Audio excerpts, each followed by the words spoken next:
तो guys Marvel cinematic universe का phase 4 अब फुल ऑन हमारे सामने है, जहां रिसेंटली हमें एटर्नल्स का टीजर भी देखने को मिला। तो अब हम समझ चुके हैं कि ये फेज बहुत जबरदस्त होने वाला है। कुछ दिनों पहले मार्वल एंटरटेनमेंट चैनल पर Marvel studio celebrates the movies वाले वीडियो में हमें एटर्नल्स की एक झलक देखने को मिली और कल अचानक हमारे सामने एटर्नल्स का टीजर आ ही गया, जिसमें हमें पुराना टाइम और नया टाइम दोनों दिखाई दे रहा है। एवेंजर्स की लीडरशिप की बात हो रही है और इंडियन कल्चर का जबरदस्त रिप्रेजेंटेशन देखने को मिल रहा है। इन सब के साथ साथ इसमें एक बॉलीवुड डांस नंबर भी है और अपने बॉलीवुड के हरीश पटेल भी हमें इस टीजर में एटर्नल्स के साथ दिख रहे हैं। ऐसा लग रहा है कि मार्वल स्टूडियोज अपनी इंडियन ऑडियंस के लिए इस मूवी में बहुत कुछ करने वाले हैं। तो गाइज मैं हूं अमन सिन्हा और आज मैं ब्रेक डाउन करने जा रहा हूं एटर्नल्स के ऑफिशियल टीजर का। तो स्पॉयलर्स का ध्यान रखते हुए चलिए शुरू करते हैं।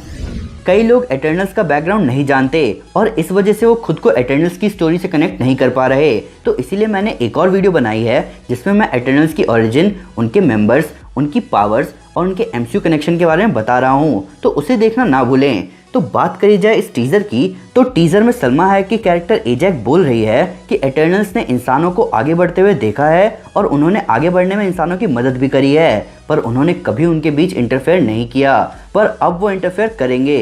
तो टीजर में पास्ट भी दिखाया जा रहा है और आज का समय भी, जहां पास्ट में हम देख रहे हैं कि एटर्नल 7000 साल पहले अर्थ पर आकर इंसानों के बीच में रह रहे हैं, उनकी मदद कर रहे हैं, उनके साथ मिलकर बड़ी बड़ी चीज़ें बना रहे हैं। फिर हमें यहाँ प्रेजेंट डे सिनेरियो दिख रहा है जहाँ हमें क्लियर है कि एंड गेम के इवेंट्स बीत चुके हैं, क्योंकि यहाँ स्प्राइट, आयरन मैन और कैप्टन रॉजर्स के ना रहने की बात कर रही है। प्लस ये बात शुरू में ही स्टैब्लिश कर दी गई कि क्यों एटर्नल्स ने आज तक किसी मुसीबत में इंसानों की मदद नहीं करी, पर इस मूवी में ऐसा कुछ होगा जो कि उन्हें मजबूर करेगा आगे आने के लिए। और ऐसा कुछ जबरदस्ती होना चाहिए, क्योंकि न्यूयॉर्क वाला लोकी का इवेंट एक पूरी सिटी को खत्म करने वाला था, तब एटर्नल्स सामने नहीं आए।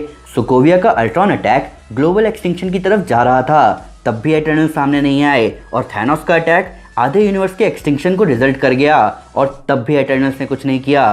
तो इस मूवी में कुछ बड़ा जरूर होगा जो कि एटर्नल्स के वजूद और आने वाले एमसीयू के सारे कॉस्मिक इवेंट्स को क्लियरली डिफाइन करेगा। तो वापस टीजर पर आएं तो हम शुरू में देखते हैं कि एटर्नल्स कुछ लोगों से मिल रहे हैं और तभी हम यहाँ एक लेडी को भी देखते हैं। इस लेडी को देखकर मुझे रीसेंट एटर्नल कॉमिक की याद आ गई, जहाँ इकारिस पुराने टाइम में एक आदमी को एक जगह पर नजर रखने को बोलता है और वो आदमी इकारिस को भगवान समझकर उसकी बात मानते हुए अपना पूरा जीवन लगा देता है उसके लिए नजर रखने में। पर जब तक इकारिस वापस आता है तब तक वो आदमी मर चुका होता है। ये चीज डिफाइन करती है कि एटर्नल एटर्नल हैं, मतलब दुनिया में बीतने वाले 100 या 200 साल उनके लिए कुछ भी नहीं है, क्योंकि वो तब भी वैसे के वैसे ही रहेंगे जैसे वो हमेशा थे, एटर्नल, हमेशा के लिए। तो क्या पता एटर्नल इस लेडी या इन लोगों को भी ये बोलकर चले गए हों कि उनका वेट करें और एक पूरी लाइफ टाइम बीत जाए एटर्नल्स का वेट करते हुए। प्लस ये शुरुआती इंसान दिख रहे हैं जिनके पास अपने सेल्फ डिफेंस के लिए स्टिक है और आसपास की जमीन देखकर ऐसा लग रहा है कि इन्होंने अभी तक फार्मिंग को फिगर आउट नहीं किया। अब यहाँ चीजें समझ आ रही हैं कि एटर्नल्स शुरुआती इंसानों को शायद फार्मिंग, इरिगेशन, कंस्ट्रक्शन और मोस्ट प्रोबेबली आग जलाना सिखाएं ताकि उनका विकास हो सके। यहीं पर हमें इकारिस और सर्सी की लव स्टोरी और सर्सी का लोगों के प्रति प्यार भी दिख रहा है। बेसिकली सर्सी का कैरेक्टर ऐसा ही है, उससे हर लिविंग बीइंग से प्यार है। हालांकि प्रेजेंट में हम उसे ब्लैक नाइट यानी कि किट हैरिंगटन के कैरेक्टर के साथ देख सकते हैं, तो शायद इकारिस और सर्सी की कहानी बस पास्ट का हिस्सा हो। लेकिन ये इंडियन वेडिंग वाला नज़ारा बहुत ज़बरदस्त है और किसको पता था कि गेमा चैन साड़ी में इतनी सुंदर दिखेंगी। आगे के शॉट में हम एंजेलिना जोली की थीना को अपने स्पीयर के साथ प्रैक्टिस करते हुए देख सकते हैं। तो ये पास्ट है या प्रेजेंट ये कहना मुश्किल है, पर इस भाई के हाथ में जो शील्ड है उस पर कैप्टन अमेरिका के शील्ड का पैटर्न बना हुआ है। तो ऐसा हो सकता है कि ये कोई मूवी का सेट है और थीना, गिलगमेश और किंगो ये सब मूवी मेकिंग में इन्वॉल्व हो सकते हैं, क्योंकि आगे के शॉट में हम गिलगमेश के एक्सोस्केलेटन्स को किंगो से लड़ते हुए देख सकते हैं, जो कि शायद किसी मूवी के लिए बनाए गए हों। यहीं अपन कुछ लोगों को गन एम करते हुए भी देख सकते हैं और इनकी आंखों की चमक से क्लियर है कि ये सभी लोग किसी के कंट्रोल में हैं। ड्रूइग नाम के एटर्नल के पास माइंड कंट्रोल की पावर्स हैं और वो हमें यहाँ दिख भी रहा है। ड्रूइग ही अकेला एटर्नल है जो कि नहीं चाहता कि एटर्नल्स ह्यूमन के बीच इंटरफेयर करें। प्लस कैप्टन अमेरिका की शील्ड का पुराना वर्जन हमें आगे किंगो के प्राइवेट जेट में भी दिखता है। ऐसा हो सकता है कि किंगो कैप्टन अमेरिका का बहुत बड़ा फैन भी हो। आगे के शॉट में हम फेस्टोस को देख सकते हैं, एक कॉस्मिक पावर्ड इन्वेंटर जो कि रिस्पॉन्सिबल होगा दुनिया में टेक्नोलॉजी को आगे ले जाने के लिए। अब अगर आपने नोटिस किया हो तो पूरे टीजर में जब भी और जो भी एटर्नल अपनी पावर को यूज कर रहे हैं तब इस तरह के शेप बन के आ रहे हैं। ये एटर्नल्स के क्रिएटर जैक किर्बी का ड्राइंग स्टाइल था कॉमिक्स में, जिस स्टाइल को मार्वल स्टूडियोज मूवी में दूसरी बार दिखाने जा रहा है। इससे पहले ऐसे कई सारे आर्ट हमने थॉर रैग्नारॉक में भी नोटिस किए थे और इसी आर्ट के साथ हमें मार्वल स्टूडियोज का जबरदस्त लोगो भी अनवील होता हुआ दिखता है। आगे हम देखते हैं मक्कारी को जल्दी जल्दी बुक्स पढ़ते हुए और एक पॉइंट पर वो किसी को मलबे में दबने से बचा भी रही है। मैं इससे पिछली वीडियो में भी ये बोल चुका हूँ कि मक्कारी का रोल प्ले कर रही एक्ट्रेस असली में सुन नहीं सकती, मतलब वो डेफ हैं। तो जब बात होती है कल्चरल रिप्रेजेंटेशन और रेशियल रिप्रेजेंटेशन जैसी चीज़ों की, जहां लोग दुनिया में पिछड़े हुए लोगों या किसी समुदाय को आगे लाने के लिए कई सारे एफर्ट्स लगाते हैं, वहीं कहीं ना कहीं डिसेबल्ड लोगों के बारे में सोचना बहुत ज़रूरी है और इसके लिए हमें मार्वल स्टूडियोज़ को धन्यवाद देना चाहिए कि उन्होंने इस बारे में भी सोचा। आगे हम देख सकते हैं गैमा चैन की कैरेक्टर सर्सी को सेम आउटफिट में अलग अलग जगह या कहीं अलग अलग टाइम में मूव करते हुए, क्योंकि ये जगह तो वही है जहाँ एटर्नल्स लोगों की पास्ट में मदद करी, पर ये जगह प्रेजेंट वर्ल्ड है जहाँ आज के लोग दिख रहे हैं। सर्सी अपने कॉस्मिक पावर से किसी भी चीज़ को मटेरियलाइज कर सकती है, पर पास्ट प्रेजेंट में मूव करना बिल्कुल ही अलग बात है। तो इसके बारे में हमें मूवी देखने पर ही पता चलेगा।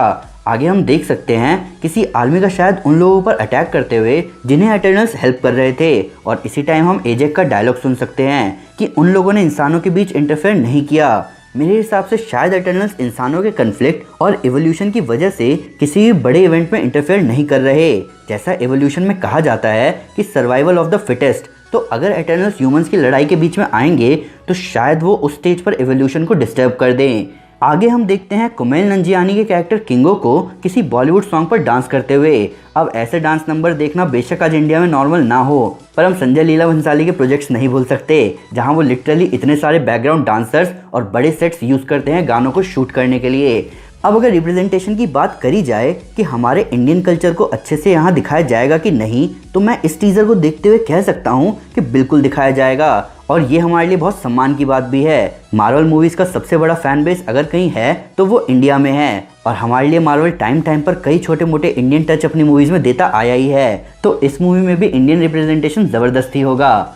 आगे हम एक वोल्केनिक इरप्शन देख सकते हैं जिससे मोस्ट प्रोबेबली कुछ बुरा ही होगा, क्योंकि स्प्राइट उसे देखकर दुखी है। कॉमिक्स में एटलांटिस एक वोल्केनिक इरप्शन की वजह से ही डूबा था। मैं बहुत हद तक श्योर हूँ कि एमसीयू की वो हिस्ट्री जो मार्वल स्टूडियोज डिज्नी फॉक्स की डील से पहले नहीं दिखा सकता था, वो अब हमें देखने को मिल सकती है। आगे के शॉट में हम एटर्नल्स को अपनी पावर्स की मदद से एक साथ जुड़ते हुए देख सकते हैं। बेसिकली एटर्नल्स को जब भी कोई बड़ा डिसीजन लेना होता है तो वो एक साथ अपनी पावर्स को कंबाइन करके यूनिमाइंड फॉर्म करते हैं, और जो डिसीजन यहाँ से निकल कर आता है उन्हीं को सारे एटर्नल्स मानते हैं। इसके बाद हम देखते हैं स्प्राइट को एक प्राइवेट जेट में माइक लिए हुए, और यहाँ पीछे बने केक को देखते हुए ऐसा लग रहा है कि ये किंगो का प्लेन हो सकता है। अब अगर वो बड़ा बॉलीवुड सेलिब्रिटी है तो उसके पास प्राइवेट जेट तो होगा ही। अगले शॉट में हमें कई समय बाद दिख रहे हैं किट हैरिंगटन, जो कि इस मूवी में ब्लैक नाइट के रोल में है, एक कैरेक्टर जिसके पास एक मिस्टिकल ब्लेड होता है जिसे कहा जाता है एबनी ब्लेड, और ऐसा कहा जा रहा है कि ब्लैक नाइट सर्सी का प्रेजेंट लव इंटरेस्ट है, पर अभी ये कंफर्म नहीं है। किसी बड़े थ्रेट को सामने आते हुए अब ये कुछ और भी हो सकता है, क्या पता पुराने सेलेस्टियल्स वापस आए हैं, पर ये जो भी कुछ है ये एटर्नल्स को मजबूर करेगा इंसानों के सामने आने के लिए। इन सब के ऊपर आगे के शॉट से क्लियर है कि एटर्नल्स को फर्क पड़ता है कि कैप्टन अमेरिका और आयरन मैन के बाद एवेंजर्स को कौन लीड करेगा, जिसपे इकारिस कह भी रहा है कि वो लीड कर सकता है, और सब हंस रहे हैं।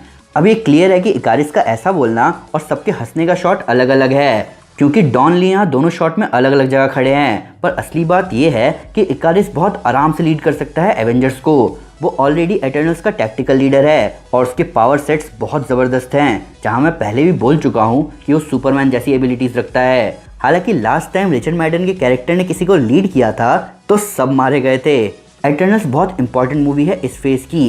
एटर्नल्स की हिस्ट्री मार्वल के सारे अर्थ बेस्ड सुपर हीरोज़ की हिस्ट्री से जुड़ी हुई है, जहां म्यूटेंट्स इनडायरेक्ट रिजल्ट हैं सेलेस्टियल्स के ह्यूमन पर किए गए एक्सपेरिमेंट्स का, इनह्यूमंस रिजल्ट हैं क्री के एटर्नल्स पर किए गए एक्सपेरिमेंट का, टाइटन के सारे लोग एटर्नल्स के डायरेक्ट कजिन्स थे। तो आप समझ ही सकते हो कि अगर मार्वल कम से कम इनह्यूमंस और म्यूटेंट्स को इंट्रोड्यूस करना चाहता है तो एटर्नल्स उनके लिए एक अच्छा ऑप्शन है। तो गाइज ये था ब्रेकडाउन एटर्नल्स के पहले ऑफिशियल ट्रेलर का। मेरी इस मूवी से उम्मीदें बहुत ज़्यादा हैं, खासकर इस बात से और ज़्यादा कि इस मूवी को डायरेक्ट किया है क्लो ज़ाओ ने, जिन्हें रिसेंटली उनके डायरेक्शन के लिए अकेडमी अवार्ड मिला है। तो अब तो आप समझ ही सकते हो कि ये मूवी कितनी औसम होने वाली है। पर फिर भी उससे कोई डिटेल मिस हो गई हो या फिर उसके नया फैक्ट इस वीडियो से रिलेटेड तो प्लीज़ हमें कमेंट पर ज़रूर बताएं या हमारे सोशल मीडिया हैंडल्स पर हमारे साथ शेयर करें। हम हर जगह हैं। तो गाइस अगर आप एटर्नल्स की हिस्ट्री के बारे में और जानना चाहते हैं तो मैं आपको हमारी एटर्नल्स एक्सप्लेन वीडियो रेकमेंड करूंगा। साथ ही साथ अगर आपको वीडियो पसंद आए तो इस वीडियो को लाइक और शेयर जरूर करें। वैसे कई सारे सुपर कंटेंट के लिए हमारे चैनल को सब्सक्राइब करना ना भूलें। Thank you guys, this is Aman Sinha and you are super super. Piece.